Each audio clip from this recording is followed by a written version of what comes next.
We in Bloom. And you're watching our interview with Rare Radar.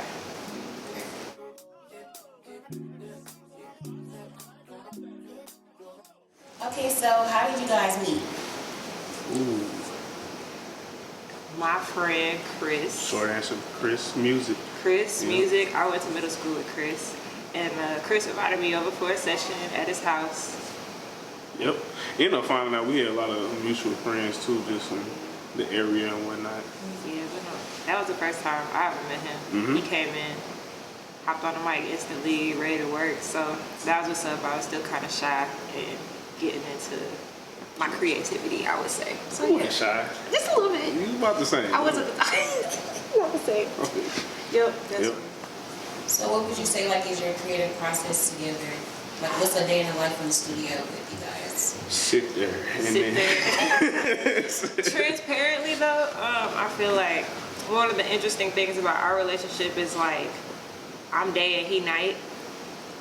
A lot of the songs that we like have worked on, I would say, and this ain't a bad thing, but like we'll start with Khalil being up at like 2, 3 in the morning, and he'll like send me ideas or like references. Is this something you think you would like, or I think this would be good for us? And then I'll wake up the next day and be like, oh dang. But you know, I think also just being in the studio together, we just kind of need to vibe it out, feel it out, and it all comes.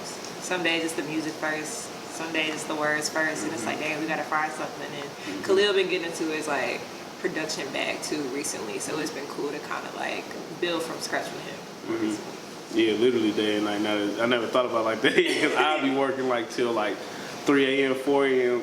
She be up at like 9, 8, like naturally. I'm like, what's wrong with you? Sleep by 10. Yeah, that's what I'm saying. So she'll be working on things, and then by the time I get back to my working on music again, she'll have sent me a reference or something, or we'll just have a direction, and then we just kind of go from there.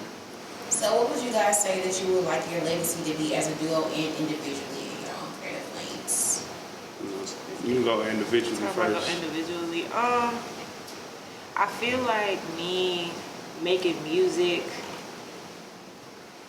overall was like for myself. I feel like I grew up really wanting to like make music, not necessarily for any sort of like gain, but I just know it was something that I always really want to do. So as far as my legacy, I don't really know. It's more just like I enjoy putting things out, and wherever that goes, it goes. But as far as my legacy goes, I just think it's genuine and it's real. There's no like, you know, there's no just, I don't know.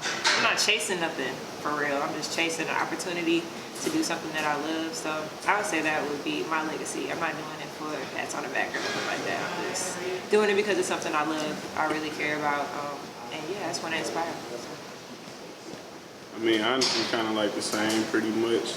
I was one of them dancing in the mirror kids, so like Michael Jackson. It didn't matter who it was. I would imagine myself doing the same thing, just kind of entertainment. And then like I was also on top of that, like one of those kids who read the back of records. Granted, I don't know what I was reading. I don't know who these people were. I just understood that it took a lot of people. It's not just Stevie Wonder, you know what I'm saying? It's not just Quincy Jones. It's a whole collection of people, and I kind of grew an interest of who those people were, what they did. And now that I'm in my adulthood, it's like, oh, the fantasy is great, but now it's more so like, can I make something sustainable for it? And like, am I able to do something where I'm only needing this one skill set or this one creative path to be able to sustain the rest of my life? So that's where I'm at, trying to figure that part out of it. So that's kind of what drives me and where I kind of see my legacy headed. I don't know where it's going to be in totality, but that's where I see it headed. And then, shoot, collectively, I don't know about you, but it's like, I feel like one of the biggest acts out of St. Louis is obviously a group, right? With the St. Lunatics, things like that. So it's just like, no, I feel like the group legacy is kind of like one thing, and it don't necessarily got to be a lot of us. I mean, we're obviously super connected with Kim Folk and them, and that's just a collective and a group of people just trying to make it happen in their stuff. But I feel like, you know, just as a group, that in itself is like a huge legacy of just coming out of St. Louis and making that happen.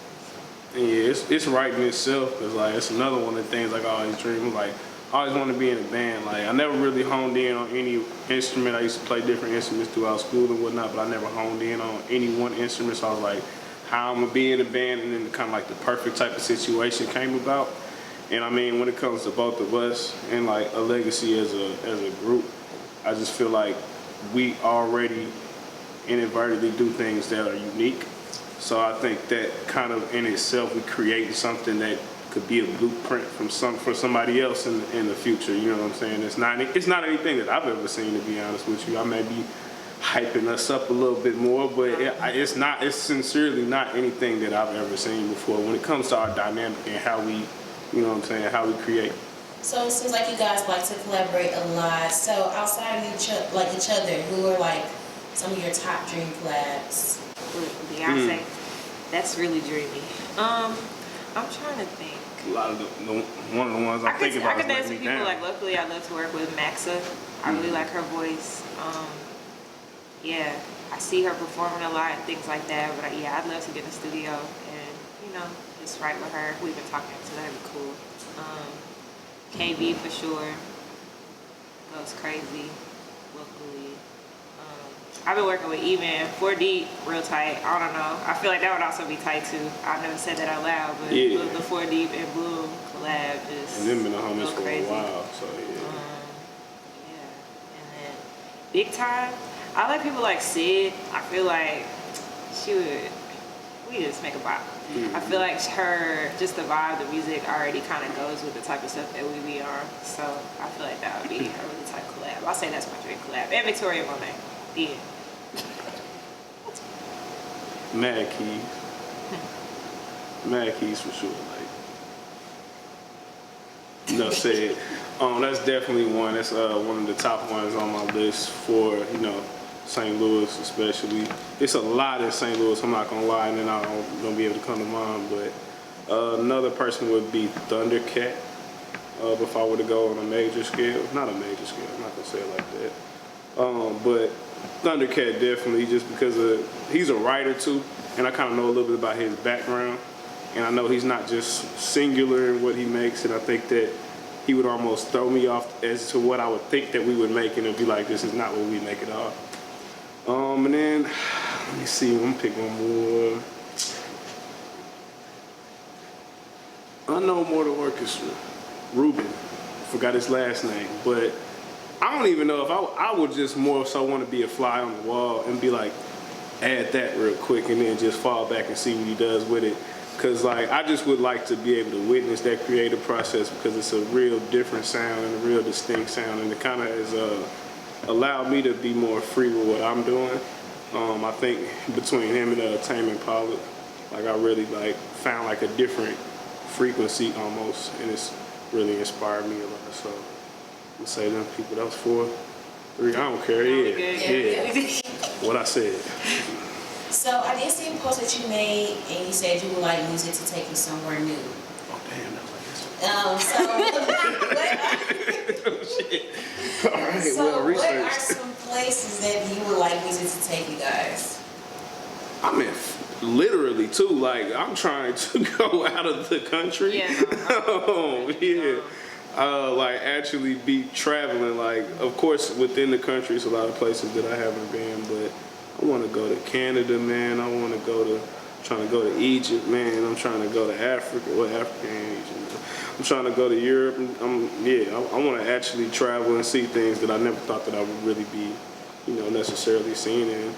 And music being what's taking me there, I think would be a whole different thing than if I'm just getting my passport and planning a vacation, Like I'm here on business. I'm also making money as I'm doing something that I would normally dump my savings for, or, it'd be setting aside money for months. I'm actually getting paid to do that. I think that's a crazy privilege to have. And I think like the two of us, I don't know what the current stigma or temperature of what people think St. Louis is, but I know that we some cool motherfuckers, I ain't gonna lie. Like, I feel like if we were to go out as pretty much ambassadors, it could be fruitful for like just the whole perception of, St. Louis creatives and things like that. Cause I think, everybody looks at us as like real one lane, or, it's either Nelly or what's going on currently and what they're aware of, and they're not aware of everything. And it's like real multifaceted, and I think like through just our culture, we all over the place. We listen to everything, and we, you know what I'm saying. We can appreciate everything, all types of art. So it's like even being able to go out and be an ambassador of St. Louis would be an honor too, and be like, yeah, you would have guessed I was from Cali or some New York or something like that. No, I'm from St. Louis, and it's like, see, like yeah, like see, yeah, you've been missing out. So yeah. That's so crazy. That was really my next question. Come on, man. Transition God, man. So I was gonna say, like, what are your thoughts on the St. Louis music scene, and how can we improve it? Oh, what an excellent I was gonna say segue. no, for real. It's just super multifaceted. A lot of sounds. I think everybody has a lane. As much as people want to act like they in competition with each other, what would make it better is us not being in competition with each other. I feel like even in this past year, I've seen just way more camaraderie and just people coming together.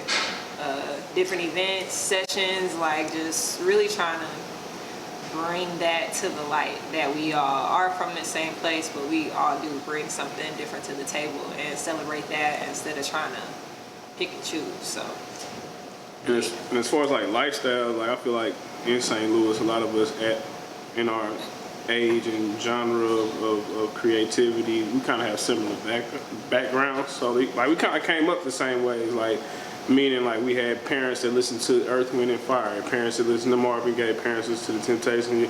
We have all of these movies that we all know that we know. Like it's like so it's a lot of connection like to everything that we're doing. And I think, yeah, like you were saying, we're real multifaceted. Like we have a heavy blues influence, whether we know it or not. Like literally, it's subconscious. Like you can see it everywhere. But yeah, we got a lot of culture to St. Louis, and I think we don't even recognize how much we got until we leave and then come back and be like, oh, we're a little bit different. So. and also right now, I think it's just a good time to be here and be a creative. I feel like everybody be trying to run out of St. Louis, but it's really that time to build it up. We like laid that foundation. I feel like a lot of people have laid that foundation, hit the ground running. We've seen a lot of rollouts, just a lot of great things happening. Just in people's lives creatively, yeah. So we just gotta hit that mark. So Of course, it's Rare Radar, so we always ask people what makes you guys rare. what makes us rare? Asian. That's such a deep question. What makes us rare? I feel like we've been saying it in a way, but even like to your point, and this doesn't make us rare, but I feel like we're rare because we just really identify with each other in a lot of like interesting ways. Just as far as like, well, we both church kids. Like a lot of people are church kids, but I don't know. There are just some experiences that I be explaining to him that he will bring me back an experience, and I be like, dang, that's crazy. Yeah, because I mean, you like choir church kid. Yeah. I'm behind the audio booth church kid. So it's like we literally had to communicate with each other like in church, because audio man's talking to the people singing, the singer's talking to the audio people. So, and it's almost the exact same thing that we're doing right now when I'm recording her. Yeah. So it's like, it's no different.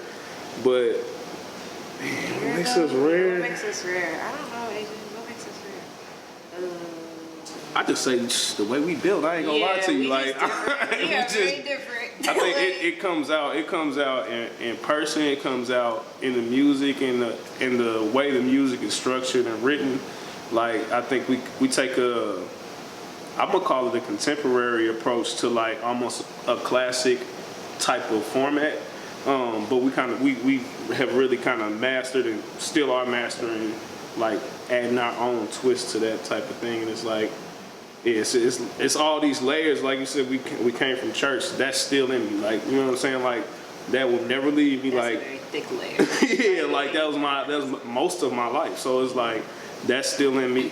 My secular music background is still in me. My school, going to music class, music theory, even though I wasn't paying attention, it's still in me. Like, so all of those things compiled on top of, oh, now I'm just learning how to be Darko, now I'm learning how to be Khalil, you know.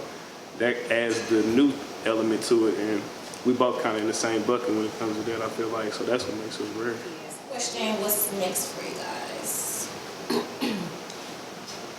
Well, we just dropped a visual for a song called Playing Games. It's on our Instagram pages. Go check that out at WEINBLOOM_. Anyways, and yeah, You gotta. I'm working on something, but I don't really want to put it all the way out there yet because I kind of want it to be a surprise, but it's coming really soon and I'm excited for it. Darko has put out a project, or he's put out a few projects, a production project and another project. I'll let you talk about it. Yeah, I put out a project earlier. I think what was it, maybe summertime, and then just one recently here, late summer / fall, beginning of fall, and then I plan on dropping one more. It's gonna be totally different from those other two. Alexia won't speak on her project right now, and that's just fine. It's like, but it's going to be you ain't got to. Okay, I mean, we can hint on. You know what I'm saying? We got one of the best in the city right now, and it's also folks. It's folks. That's all the hint I'm gonna give you. Producing it, so it's gonna be really good. It's we got our hands on deck now, which is like crazy how we developed now to where we went from like it's just us, me on my phone trying to Google how to record, like pretty much, and then now we're in like we have kind of like a family backing us and more resources now. But yeah, her project's gonna be. I already got a chance to hear some of the songs.